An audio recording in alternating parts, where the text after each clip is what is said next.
ಓಂ ಶ್ರೀ ಸಾಯಿನಾಥಾಯ ನಮಃ. 4ನೇ ಅಧ್ಯಾಯ.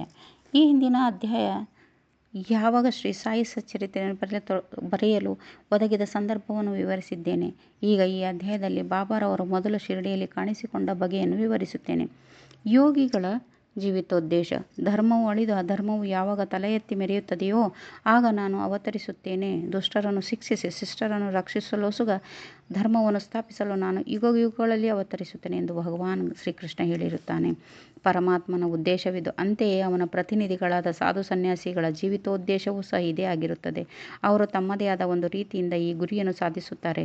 ಬ್ರಾಹ್ಮಣ, ಕ್ಷತ್ರಿಯ, ವೈಶ್ಯರುಗಳು ಯಾವಾಗ ತಮ್ಮ ಕರ್ತವ್ಯಗಳನ್ನು ಮರೆಯುತ್ತಾರೆಯೋ, ಯಾವಾಗ ಧಾರ್ಮಿಕ ನೀತಿಗಳ ಕಡೆ ಜನರು ಗಮನ ಕೊಡದೆ ತಾವೇ ಅತಿ ಬುದ್ಧಿವಂತರೆಂದು ಮೂಢ ಭಾವನೆಯಿಂದಿರುತ್ತಾರೆಯೋ, ಯಾವಾಗ ಜನರು ಅನೀತಿಯುತವಾದ ಆಹಾರ ಸೇವನೆ ಮತ್ತು ಮತಾನುಷ್ಠಾನವಾದ ಸಂಧ್ಯಾವಂದನೆ ಮುಂತಾದವುಗಳನ್ನು ನಿರ್ಲಕ್ಷಿಸುವರೋ, ಯಾವಾಗ ಮತೀಯ ಕಲಹಗಳು ಆರಂಭವಾಗುವವೋ, ಯಾವಾಗ ಯೋಗಿಗಳು ತಪಸ್ಸನ್ನಾಚರಿಸುವುದು ಮರೆಯುವರೋ, ಯಾವಾಗ ಜನಕೋಟಿ ಹೊನ್ನು ಹೆಣ್ಣು ಸಂತತಿಯೇ ಮುಖ್ಯವೆಂದು ಮೆರೆಯುವರೋ, ಆಗ ವಚನ ಮತ್ತು ಕಾರ್ಯರೀತಿಯನ್ನು ಧರ್ಮವನ್ನು ಪುನರುದ್ಧಾರ ಮಾಡಲು ಮಹಾಯೋಗಿಗಳು ಕಾಣಿಸಿಕೊಳ್ಳುತ್ತಾರೆ. ಈ ರೀತಿ ನಿವೃತ್ತಿ, ಜ್ಞಾನದೇವ, ಮುಕ್ತಾಬಾಯಿ, ನಾಮದೇವ, ನರಸಿಂಹಬಾಯಿ, ಸಾವತ ಮತ್ತು ಇನ್ನೂ ಮುಂತಾದ ಅನೇಕ ಯೋಗಿಗಳು ಆಗಾಗ್ಗೆ ಕಾಣಿಸಿಕೊಂಡು ಜನರಿಗೆ ಸರಿಯಾದ ದಾರಿಯನ್ನು ತೋರಿಸಿದರು.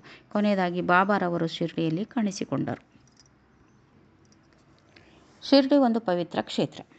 ಅನೇಕ ಮಹಾಯೋಗಿಗಳಿಗೆ ಜನ್ಮವಿತ್ತ ಅಹಮದ್ನಗರ್ ಜಿಲ್ಲೆಯಲ್ಲಿ ಗೋದಾವರಿ ನದಿ ತೀರವು ನಿಜಕ್ಕೂ ಅದೃಷ್ಟಶಾಲಿಯಾಗಿದೆ. ಶಿರ್ಡಿಯೂ ಸಹ ಇದೇ ಅಹಮದ್ನಗರ ಜಿಲ್ಲೆಯಲ್ಲಿ ಕೋಪರಗಾಂವ್ ತಾಲೂಕಿನಲ್ಲಿದೆ. ಕೋಪರಗಾಂವದಿಂದ ಗೋದಾವರಿ ನದಿ ದಾಟಿದ ನಂತರ ಶಿರ್ಡಿ ಬರುತ್ತದೆ. ಕೋಪರಗಾಂವದಿಂದ 9 ಮೈಲಿ ದೂರದಲ್ಲಿ ನಿಮಗಾಂವ್ ಇದೆ. ಅಲ್ಲಿಂದ ಶಿರ್ಡಿಯು ಕಾಣಿಸುತ್ತದೆ. ಕೃಷ್ಣಾ ನದಿ ದಡದಲ್ಲಿರುವ ಪವಿತ್ರ ಯಾತ್ರಾ ಸ್ಥಳಗಳಾದ ಗಣಗಾಪುರ, ನರಸಿಂಹವಾಡಿ, ಔದುಂಬರಗಳ ಹಾಗೆ ಶಿರ್ಡಿಯು ಸಹ ಪವಿತ್ರ ಕ್ಷೇತ್ರ. ಮಂಗಳ ವೇಳೆಯಲ್ಲಿ ಶ್ರೀ ದಾಮಾಜಿ, ಸಜ್ಜನಗಡದಲ್ಲಿ ಶ್ರೀ ಸಮರ್ಥ ರಾಮದಾಸ್ ಮತ್ತು ನರಸು ಬಾಚುವಾಡಿಯಲ್ಲಿ ಶ್ರೀ ನರಸಿಂಹ ಸರಸ್ವತಿಗಳು ಪ್ರಸಿದ್ಧರಿದ್ದಂತೆ ಶಿರ್ಡಿಯಲ್ಲಿ ಶ್ರೀ ಸಾಯಿಬಾಬಾರವರು ಪ್ರಸಿದ್ಧರಿದ್ದರು. ಬಾಬಾರವರ ವ್ಯಕ್ತಿತ್ವ. ಶ್ರೀ ಸಾಯಿಬಾಬಾರವರ ಸಂಪರ್ಕದಿಂದ ಶಿರ್ಡಿ ಪ್ರಸಿದ್ಧಿಯನ್ನು ಪಡೆಯಿತು. ಈಗ ಶ್ರೀ ಬಾಬಾರವರು ಎಂಥ ಮಹಾನುಭಾವ ವ್ಯಕ್ತಿ ಎಂಬುದನ್ನು ನೋಡೋಣ. ದಾಟಲು ಕಠಿಣವಾದ ಭವಸಾಗರವನ್ನು ಜಯಿಸಿದವರು. ಶಾಂತಿಯೇ ಆಭರಣವಾಗಿ ಸತ್ವಶೀಲರಾಗಿದ್ದರು. ವೈಷ್ಣವ ಭಕ್ತರ ತವರು ಮನೆಯಾಗಿದ್ದರು. ಕರ್ಣೋಪಾದಿಯಲ್ಲಿ ದಾನಶೂರರಲ್ಲಿ ಅಗ್ರಗಣ್ಯರಾಗಿದ್ದರು. ಕ್ಷಣಿಕ ಮತ್ತು ಕ್ಷುಲ್ಲಕ ವಸ್ತುಗಳ ಕಡೆಗೆ ಗಮನ ಕೊಡದೆ ದರ್ಶನದಿಂದ ನಾವು ಸಂಸಾರ ಸಾಗರವನ್ನು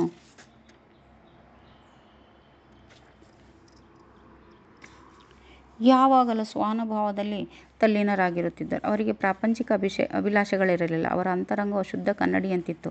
ಅವರ ವಚನಗಳಲ್ಲಿ ಯಾವಾಗಲೂ ಸುಧೆಯು ಧಾರಾಕಾರವಾಗಿ ಹರಿಯುತ್ತಿತ್ತು. ಬಡವರಾಗಲಿ ಬಲ್ಲಿದವರಾಗಲಿ ಅವರಲ್ಲಿ ಎಲ್ಲರೂ ಒಂದೇ. ಮಾನಾಪಮಾನಗಳ ಕಡೆಗೆ ಗಮನ ಬಿಡುತ್ತಿರಲಿಲ್ಲ. ಸರ್ವರಿಗೂ ಶ್ರೇಷ್ಠರಾಗಿದ್ದರು. ಸರ್ವರೊಡನೆಯೂ ಕಲೆತು ಅವರೊಂದಿಗೆ ಕೂಡಿ ಹಾಡುಗಳನ್ನು ಹಾಡುತ್ತಾ ಸಂತೋಷದಿಂದಿರುತ್ತಿದ್ದರು. ಅಲ್ಲಾಹನ ಹೆಸರು ಯಾವಾಗಲೂ ಉಚ್ಚರಿಸುತ್ತಿದ್ದರು. ಆದರೂ ಸಮಾಧಿಯಿಂದ ಒಂದಂಗಲವೂ ಕದಲುತ್ತಿರಲಿಲ್ಲ. ಪ್ರಪಂಚವೆಲ್ಲ ನಿದ್ರೆಯಲ್ಲಿದ್ದಾಗ ಎಚ್ಚರವಾಗಿಯೂ ಮತ್ತು ಎಚ್ಚರವಾಗಿದ್ದಾಗ ಅವರು ನಿದ್ರೆ ಮಾಡುತ್ತಲೂ ಇದ್ದರು. ಅವರ ನಿಜವಾದ ವಾಸಸ್ಥಾನ, ನಡೆ, ನುಡಿಯು ಇಂತಹದೇ ಎಂದು ನಿರ್ಧರಿಸಲಾಗುತ್ತಿರಲಿಲ್ಲ. ಶಿರ್ಡಿಯಲ್ಲೇ ಇದ್ದರೂ ಕೂಡ ಅವರಿಗೆ ಪ್ರಪಂಚದ ಆಗುಹೋಗುಗಳ ಅರಿವಿತ್ತು. ಅವರ ಅಂತರಂಗವು ಆಳವಾದ ಮಹಾಸಾಗರನೋಪಾದಿಯಲ್ಲಿಯ ಪ್ರಶಾಂತತೆಯಂತೆ ಇದ್ದಿತು. ಆದರೂ ಅವರು ಶಾಂತಿಯ ಸ್ಥಿತಿಯಿಂದ ಒಂದಗಲವೂ ಕದಲುತ್ತಿರಲಿಲ್ಲ. ಅವರು ಒಂದೊಂದು ಸಾರಿ ಮಸೀದಿಯ ಗೋಡೆಗೆ ಒರಗಿಕೊಂಡು ನಿಲ್ಲುತ್ತಿದ್ದರು. ಕೆಲವು ವೇಳೆ ಬೆಳಿಗ್ಗೆ, ಮಧ್ಯಾಹ್ನ, ಸಾಯಂಕಾಲ ಲೇಂಡಿಗಾಗಲಿ ಚಾವಡಿಗಾಗಲಿ ಹೋಗುತ್ತಿದ್ದರು. ಆದರೆ ಎಲ್ಲ ವೇಳೆಯಲ್ಲಿಯೂ ಸ್ವಾನುಭಾವದಲ್ಲಿ ತಲ್ಲೀನರಾಗಿರುತ್ತಿದ್ದರು. ಸಿದ್ಧಿಯಾದರೂ ಸಾಧಕರಂತೆ ವರ್ತಿಸುತ್ತಿದ್ದರು. ವಿನಯಶೀಲರು, ಸೌಮ್ಯರೂಪಿಯೂ ಮತ್ತು ನಿರಹಂಕಾರಿಗಳಾಗಿ ಸರ್ವರನ್ನೂ ಸಂತೋಷಗೊಳಿಸುತ್ತಿದ್ದರು. ಇಂಥ ಪವಿತ್ರವಾದ ಶ್ರೀ ಸಾಯಿಬಾಬಾರವರ ಪಾದಧೂಳಿಯಿಂದ ಪವಿತ್ರವಾಗಿ ದೇಶದಲ್ಲಿ ಶಿರ್ಡಿಯು ಪ್ರಸಿದ್ಧಿ ಪಡೆಯಿತು. ಆಳಂದಿಯಲ್ಲಿ ಜ್ಞಾನೇಶ್ವರರು, ಪೈಠಾಣವನ್ನು ಶ್ರೀ ಏಕನಾಥರು ಉದ್ಧರಿಸಿದ ರೀತಿಯಲ್ಲಿ ಶ್ರೀ ಸಾಯಿನಾಥರು ಶಿರ್ಡಿಯನ್ನು ಉದ್ಧರಿಸಿದರು. ಶಿರ್ಡಿಯು ನಮ್ಮಂತಹ ಭಕ್ತರ ಪಾಲಿಗೆ ಮತ್ತೊಂದು ಪಂಢರಪುರ, ದ್ವಾರಕಾ, ಕಾಶಿ, ರಾಮೇಶ್ವರ, ಬದರಿ, ಕೇದಾರ್, ನಾಸಿಕ, ತ್ರಯಂಬಕೇಶ್ವರ, ಉಜ್ಜಯಿನಿ, ಮಹಾಬಲೇಶ್ವರ, ಗೋಕರ್ಣ. ಶಿರ್ಡಿಯಲ್ಲಿಯ ಬಾಬಾರವರ ದರ್ಶನದಿಂದ ನಾವು ಸಂಸಾರ ಸಾಗರವನ್ನು ಮರೆತು ಸ್ವಾನುಭವ ಪಡೆಯಬಹುದು. ಈ ಸಾಯಿಬಾಬಾರವರ ದರ್ಶನವು ನಮಗೆ ಯೋಗ ಸಾಧನೆಯ ಹಾಗೆ. ಅವರೊಡನೆ ಮಾತನಾಡುವುದರಿಂದ ನಮ್ಮ ಪಾಪಗಳೆಲ್ಲವೂ ನಿರ್ಮೂಲವಾದವು. ಅವರ ಪಾದಗಳನ್ನು ತೊಳೆದರೆ ಪ್ರಯಾಗದ ತ್ರಿವೇಣಿ ಸಂಗಮದಲ್ಲಿ ಮಿಂದಂತೆ. ಅವರ ಪಾದಕಮಲಗಳನ್ನು ತೊಳೆದ ಪವಿತ್ರ ತೀರ್ಥ ಸೇವನೆಯಿಂದ ನಮ್ಮ ಆಸೆಗಳೆಲ್ಲವೂ ದೂರವಾಗುವವು. ಅವರ ಆಜ್ಞೆಯೇ ವೇದ. ಅವರ ಊದಿ ಪ್ರಸಾದದಿಂದ ಎಲ್ಲವೂ ಶುದ್ಧಿಯಾಗುತ್ತವೆ. ನಮಗೆ ನಿರಂತರ ಶಾಂತಿ ದೊರಕಿಸುವ ಅವರೇ ನಮ್ಮ ಪಾಲಿಗೆ ಶ್ರೀರಾಮ ಶ್ರೀಕೃಷ್ಣ. ಅವರೇ ನಮ್ಮ ಪರಬ್ರಹ್ಮ. ಅವರು ದ್ವಂದ್ವಾದ್ವಂದ್ವಗಳಿಂದ ದೂರವಾಗಿದ್ದವರು. ಬಾಬಾ ಎಂದೂ ಹಿಗ್ಗುತ್ತಿರಲಿಲ್ಲ, ಕುಗ್ಗುತ್ತಿರಲಿಲ್ಲ. ಯಾವಾಗಲೂ ಸ್ವತಃ ತಮ್ಮಲ್ಲಿಯೇ ತಲ್ಲೀನರಾಗಿ ಜ್ಞಾನ ಮತ್ತು ಮೋಕ್ಷವನ್ನು ನೀಡುತ್ತಿದ್ದರು. ಶಿರ್ಡಿ ಕೇಂದ್ರ ಸ್ಥಾನವಾದರೂ ಸಹ ಅವರ ಕೆಲಸಗಳು ಎಲ್ಲೆಡೆಯೂ ಹರಡಿದ್ದವು. ಸಾಯಿಬಾಬಾರವರ ಹೆಸರು ದೂರ ದೇಶಗಳಿಗೂ ವ್ಯಾಪಿಸಿ ಪ್ರಪಂಚದ ನಾನಾ ಕಡೆಗಳಿಂದ ಭಕ್ತರು ಬಂದು ದರ್ಶನ ಮಾಡಿಕೊಂಡು ಹಿಂತಿರುಗುತ್ತಿದ್ದರು. ಭಕ್ತರ ಮನವು ನಿಷ್ಕಲ್ಮಶವಾಗಿ ಅಥವಾ ಕಲ್ಮಶವಾಗಿ ಇದ್ದಲ್ಲಿ ಅವರ ದರ್ಶನ ಮಾತ್ರದಿಂದಲೇ ಎಲ್ಲವೂ ಸರಿ ಹೋಗುತ್ತಿತ್ತು. ಪಂಢರಪುರದ ವಿಠ್ಠಲ ರುಕುಂಬಾಯಿ ದರ್ಶನದಿಂದ ಉಂಟಾಗುತ್ತಿದ್ದ ಆನಂದದಷ್ಟೇ ಆನಂದ ಇವರ ದರ್ಶನದಿಂದ ದೊರೆಯುತ್ತಿತ್ತು. ಇದು ಉತ್ಪ್ರೇಕ್ಷೆಯಲ್ಲ, ಒಬ್ಬ ಭಕ್ತರ ಅನುಭವ. ಗೌಳಿ ಬುವಾರವರ ನುಡಿ. 65 ವರ್ಷಗಳ ಹಿಂದೆ ಪಂಢರಿಯ ವಾರಿಕಾರ್ ಗೌಳಿಬುವ ಬಾಬಾ ಅವರ ಭಕ್ತರಾಗಿದ್ದರು. ಅವರು ಪಂಢರಾಪುರದಲ್ಲಿ 3 ತಿಂಗಳು, ಗಂಗಾ ನದಿಯ ದಂಡದಲ್ಲಿ 4 ತಿಂಗಳು ಇರುತ್ತಿದ್ದರು. ಅವರಿಗೆ ಒಬ್ಬ ಶಿಷ್ಯನು ಸಾಮಾನು ಸರಂಜಾಮುಗಳನ್ನು ಸಾಗಿಸಲು ಗದರ್ಭವೂ ಇತ್ತು. ಪ್ರತಿ ವರ್ಷವೂ ಅವರು ಪಂಢರಾಪುರಕ್ಕೆ ಹೋಗಿ ಸಾಯಿಬಾಬಾರವರನ್ನು ಕಾಣಲು ಶಿರ್ಡಿಗೆ ಬರುತ್ತಿದ್ದರು. ಅವರು ಬಾಬಾರವರನ್ನು ದೃಷ್ಟಿಸಿ ನೋಡಿ, ಇವರು ದಯಾಳುಗಳಾದ ಆ ಪಂಢರಿನಾಥ ವಿಠ್ಠಲನ ಅವತಾರ ಎಂದು ಹೇಳುತ್ತಿದ್ದರು. ಈ ಗೌಳಿಬುವ ವಿಠ್ಠಲ ಸ್ವಾಮಿಯ ಭಕ್ತರಾಗಿ ಅನೇಕ ಸಾರಿ ಪಂಢರಾಪುರಕ್ಕೆ ಹೋಗುತ್ತಿದ್ದರು ಮತ್ತು ಸಾಯಿಬಾಬಾರವರ ನಿಜವಾದ ಪಂಢರಿನಾಥ ಎಂದು ಮನಗಂಡಿದ್ದರು. ವಿಠ್ಠಲನ ದರ್ಶನ. ಶ್ರೀ ಸಾಯಿಬಾಬಾರವರಿಗೆ ದೇವರ ನಾಮಗಳನ್ನು ಸ್ಮರಿಸುವುದು ಮತ್ತು ಹಾಡುವುದೆಂದರೆ ಬಹಳ ಪ್ರೀತಿ. ಅವರು ಯಾವಾಗಲೂ ಅಲ್ಲಾ ಮಾಲಿಕ್ ಎಂದು ಅನ್ನುತ್ತಿದ್ದರು. ಅವರ ಸಮ್ಮುಖದಲ್ಲಿ 7 ದಿನಗಳ ಕಾಲ ಅನವರತವೂ ಪ್ರತಿಯೊಬ್ಬರೂ ದೇವರ ನಾಮವನ್ನು ಪಠಿಸುವಂತೆ ಮಾಡುತ್ತಿದ್ದರು. ಒಂದು ಸಾರಿ ನಾಮ ಸಪ್ತಾಹವನ್ನು ಮಾಡಲು ದಾಸಗಣು ಮಹಾರಾಜರು ಅವರನ್ನು ಕೇಳಿದರು. ಅದಕ್ಕೆ ಅವರು 7ನೇ ದಿನದ ಕೊನೆಯಲ್ಲಿ ವಿಠ್ಠಲನ ಸಾಕ್ಷಾತ್ಕಾರವಾಗುವುದೆಂದರೆ ನಾನು ಮಾಡಲು ತಯಾರಿದ್ದೇನೆ ಎಂದರು. ಅದಕ್ಕೆ ಬಾಬಾ ಅವರು ತಮ್ಮ ಎದೆಯ ಮೇಲೆ ಹಸ್ತವಿಟ್ಟು, ಖಂಡಿತವಾಗಿಯೂ ವಿಠ್ಠಲನ ಸಾಕ್ಷಾತ್ಕಾರವಾಗುತ್ತದೆ ಎಂದರು. ಆದರೆ ಭಕ್ತನು ಶ್ರದ್ಧೆಯುಳ್ಳವನು ಮತ್ತು ಭಕ್ತಿ ಸಂಪನ್ನನೂ ಆಗಿರಬೇಕು. ಡಂಕಾಪುರಿಯ ಠಾಕೂರನಾಥ್, ದ್ವಾರಿಕೆಯ ಶ್ರೀಕೃಷ್ಣ, ಪಂಢರಾಪುರದ ವಿಠ್ಠಲ ಎಲ್ಲರೂ ಇಲ್ಲಿಯೇ ಇದ್ದಾರೆ. ಶ್ರೀಕೃಷ್ಣನು ನೋಡಲು ದ್ವಾರಕೆಗೆ ಹೋಗಬೇಕಾಗಿಲ್ಲ. ವಿಠ್ಠಲ ಬೇರೆ ಸ್ಥಳದಿಂದ ಇಲ್ಲಿಗೆ ಬರುವನೇ? ಯಾವಾಗ ಭಕ್ತನು ಪ್ರೀತಿ ಮತ್ತು ಭಕ್ತಿಗಳಿಂದ ಪ್ರಾರ್ಥಿಸುತ್ತಾನೆಯೋ ಆಗ ವಿಠ್ಠಲ ಇಲ್ಲಿಗೇ ದರ್ಶನ ನೀಡುತ್ತಾನೆ ಎಂದು ಹೇಳಿದರು. ಸಪ್ತಾಹ ಮುಗಿದ ನಂತರ ವಿಠ್ಠಲನ ದರ್ಶನ ಈ ರೀತಿಯಾಯಿತು. ಕಾಕಾಸಾಹೇಬ್ ದೀಕ್ಷಿತರು ಒಂದು ದಿನ ಬೆಳಿಗ್ಗೆ ಸ್ನಾನವಾದ ನಂತರ ಧ್ಯಾನಾಸೀನರಾದಾಗ ಅವರ ದೃಷ್ಟಿಗೆ ವಿಠ್ಠಲನ ಗೋಚರವಾಯಿತು. ನಂತರ ಬಾಬಾರವರ ದರ್ಶನಕ್ಕೆ ಹೋದಾಗ ಬಾಬಾ ಅವರನ್ನು ಕುರಿತು, ವಿಠ್ಠಲನ ದರ್ಶನವಾಯಿತೇ, ನೋಡಿದೆಯಾ? ಅವನು ಬಹುತುಂಟ, ಭದ್ರವಾಗಿ ಹಿಡಿದುಕೋ. ಸ್ವಲ್ಪ ಉದಾಸೀನನಾದರೆ ಅವನು ತಪ್ಪಿಸಿಕೊಳ್ಳುವನು ಎಂದರು. ಇದು ಬೆಳಿಗ್ಗೆ ನಡೆಯಿತು. ಮಧ್ಯಾಹ್ನ ಇನ್ನೊಂದು ರೀತಿಯಲ್ಲಿ ವಿಠ್ಠಲನ ದರ್ಶನವಾಯಿತು. ಒಬ್ಬ ವ್ಯಾಪಾರಿಯು ಶಿರ್ಡಿಗೆ 20-30 ವಿಠ್ಠಲನ ಫೋಟೋಗಳನ್ನು ಮಾರಲೋಸುಗ ಬಂದನು. ಫೋಟೋದಲ್ಲಿಯ ವಿಠ್ಠಲನು ಸಹ ಕಾಕಾಸಾಹೇಬರು ಧ್ಯಾನಾಸೀನರಾದಾಗ ಕಂಡ ವಿಠ್ಠಲನಂತೆಯೇ ಇದ್ದುದನ್ನು ಕಂಡು ವಿಸ್ಮಯವಾಗಿ ಬಾಬಾರವರ ಮಾತುಗಳನ್ನು ಸ್ಮರಿಸಿಕೊಂಡು ಪೂಜಾಗೋಸ್ಕರ ವಿಠ್ಠಲನ ಫೋಟೋವೊಂದನ್ನು ಕೊಂಡು ತಂದು ಪೂಜಾಸ್ಥಾನದಲ್ಲಿ ಪ್ರತಿಷ್ಠಾಪಿಸಿದರು. ಭಗವಂತರಾವ್ ಕ್ಷೀರಸಾಗರವರ ಕಥೆ. ವಿಠ್ಠಲ ಪೂಜೆ ಎಂದರೆ ಬಾಬಾರವರಿಗೆ ಎಷ್ಟು ಪ್ರಿಯವಾಗಿತ್ತೆಂಬುದನ್ನು ಶ್ರೀ ಭಗವಂತರಾವ್ ಕ್ಷೀರಸಾಗರವರ ಕಥೆಯಿಂದ ವೇದ್ಯವಾಗುತ್ತದೆ. ವಿಠ್ಠಲ ಭಕ್ತರಾದ ಭಗವಂತರಾವರ ತಂದೆ ಪ್ರತಿ ವರ್ಷವೂ ಪಂಢರಾಪುರಕ್ಕೆ ಹೋಗುತ್ತಿದ್ದರು. ಮನೆಯಲ್ಲಿಯೂ ವಿಠ್ಠಲನ ಪ್ರತಿಮೆಯೊಂದನ್ನು ಇಟ್ಟುಕೊಂಡಿದ್ದರು. ಪ್ರತಿದಿನವೂ ಪೂಜಿಸುತ್ತಿದ್ದರು. ಅವರ ಮರಣದ ನಂತರ ಅವರ ಪುತ್ರನು ಪೂಜೆ ಪುನಸ್ಕಾರ ಮತ್ತು ವರ್ಷಕ್ಕೊಮ್ಮೆ ಯಾತ್ರೆ ಮಾಡುವುದು ಎಲ್ಲವನ್ನು ಬಿಟ್ಟನು. ಭಗವಂತರಾವ್ ಒಮ್ಮೆ ಶಿರ್ಡಿಗೆ ಬಂದಾಗ ಬಾಬಾರವರು ಅವನನ್ನು ನೋಡಿ, ಇವನ ತಂದೆ ನಾನು ಜ್ಞಾಪಿಸಿಕೊಂಡು ಕೂಡಲೇ, ಇವನ ತಂದೆ ನನ್ನ ಸ್ನೇಹಿತನಾಗಿದ್ದನು, ಆದುದರಿಂದಲೇ ಮಗನನ್ನು ಸಹ ಇಲ್ಲಿಗೆ ಎಳೆದುಕೊಂಡು ಬಂದಿರುತ್ತೇನೆ. ಇವನು ದೇವರಿಗೆ ನೈವೇದ್ಯ ಇಡದೆ ವಿಠ್ಠಲ ಮತ್ತು ನನ್ನನ್ನು ಹಸಿವಿನಿಂದ ಬಳಲಿಸಿದ್ದಾನೆ. ಇದರಿಂದಲೇ ನಾನಿಲ್ಲಿಗೆ ಇವನನ್ನು ಕರೆತಂದಿದ್ದು. ಇವನಿಗೆ ಇನ್ನು ಮುಂದೆ ಪೂಜೆ ಮಾಡುವಂತೆ ಹೇಳುತ್ತೇನೆ ಎಂದರು. ಪ್ರಯಾಗದಲ್ಲಿ ದಾಸಗುಣವರ ತೀರ್ಥಸ್ಥಾನ.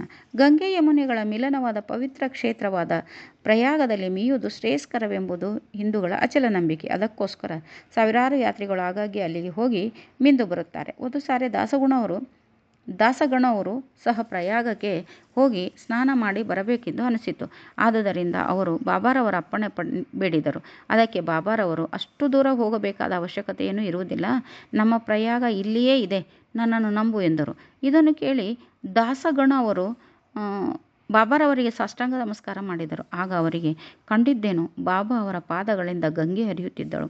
ಬಾಬಾರವರ ಅದ್ಭುತ ಪವಾಡವನ್ನು ನೋಡಿ ಅವರು ಬಹಳ ಆನಂದಭರಿತರಾಗಿ ಸಂತೋಷಾಶ್ರುವನ್ನು ಸುರಿಸಿದರು. ಆನಂದಭರಿತರಾಗಿ ಬಾಬಾರವನ ಕುರಿತು ಹಾಡತೊಡಗಿದರು.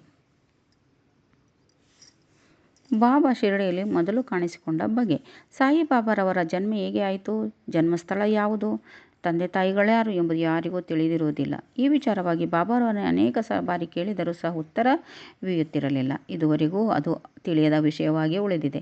ನಮಗೆ ಈ ವಿಚಾರವಾಗಿ ಯಾವುದೊಂದು ಸಮಾಚಾರವೂ ತಿಳಿದಿರುವುದಿಲ್ಲ. ನಾಮದೇವ್ ಮತ್ತು ಕಬೀರರು ಸಾಮಾನ್ಯ ಜನರಂತೆ ಜನ್ಮವೆತ್ತಲಿಲ್ಲ. ಅವರು ಶಿಷ್ಯರೂಪದಲ್ಲಿ ನದಿಯಲ್ಲಿ ದೊರೆತರು. ನಾಮದೇವನು ಗೋನಾಯಿಗೆ ಭೀಮಾರತಿ ತೀರದಲ್ಲಿ, ಕಬೀರನು ಕಮಾಲನಿಗೆ ಭಾಗೀರಥಿ ನದಿಯಲ್ಲಿ ದೊರಕಿದರು. ಬಾಬಾರವರು ಸಹ ಇದೇ ರೀತಿ ಜನ್ಮಿಸಿದರು ಎಂದು ಊಹಿಸಲು ಸಂದೇಹಕ್ಕೀಡಾಗಿಲ್ಲ. ಅವರು ಮೊದಲು ಶಿರಡಿಯಲ್ಲಿ ಭಕ್ತರಿಗೋಸ್ಕರ ಒಂದು ಬೇವಿನ ಮರದ ನೆರಳಿನಲ್ಲಿ 16 ವರ್ಷದ ಯುವಕನಾಗಿ ಕಾಣಿಸಿಕೊಂಡರು. ಆಗಲೇ ಜ್ಞಾನಿಗಳಾಗಿದ್ದರು. ಅವರಿಗೆ ಪ್ರಾಪಂಚಿಕ ಸುಖಗಳ ಕಡೆ ಗಮನವಿರಲಿಲ್ಲ. ಮಾಯೆಯನ್ನು ಹೊರದೂಡಿದ್ದರು. ಮುಕ್ತಿಯು ಯಾವಾಗಲೂ ಅವರ ಪಾದಸೇವೆ ಮಾಡುತ್ತಿದ್ದಳು. ನಾನಾ ಚೋಪಾದರಾಯರವರ ತಾಯಿ ಬಾಬಾರವರ ಬಗ್ಗೆ ಹೀಗೆ ವರ್ಣಿಸಿದ್ದಾರೆ. ಸುಂದರವಾಗಿಯೂ ಚಟುವಟಿಕೆಯಾಗಿಯೂ ಇದ್ದ ಈ ಹುಡುಗನ ಮೊದಲು ಆಸೀನನಾಗಿ ಬೇವಿನ ಮರದ ಕೆಳಗೆ ಕಾಣಿಸಿಕೊಂಡನು. ಬಿಸಿಲು, ಚಳಿ, ಮಳೆ, ಗಾಳಿಗಳನ್ನು ಲೆಕ್ಕಿಸದೆ ಕಠಿಣವಾದ ತಪಸ್ಸಿನಲ್ಲಿ ನಿರತನಾದ ಈ ಬಾಲಸಾಧುವನ್ನು ನೋಡಿ ಹಳ್ಳಿಯ ಜನರೆಲ್ಲೂ ವಿಸ್ಮಿತರಾದರು. ಈ ಹುಡುಗನು ಹೇಗೆ ಬಂದನು, ಎಲ್ಲಿಂದ ಬಂದನು? ಅವನ ರೂಪಲಾವಣ್ಯಗಳನ್ನು ಅವನ ಏಕೈಕ ದರ್ಶನ ಮಾತ್ರದಿಂದಲೇ ಸರ್ವರನ್ನು ಸಂತೋಷಗೊಳಿಸುತ್ತಿದ್ದವು. ಅವನು ಯಾರ ಮನೆ ಬಾಗಿಲಿಗೂ ಹೋಗುತ್ತಿರಲಿಲ್ಲ. ಯಾವಾಗಲೂ ಬೇವಿನ ಮರದ ಕೆಳಗೆ ಕುಳಿತಿರುತ್ತಿದ್ದನು. ಅನುರಾಗಯುಕ್ತನಾಗಿ ಎಲ್ಲರಿಗೂ ಅವನು ಸಮಸ್ಯೆಯಾದನು.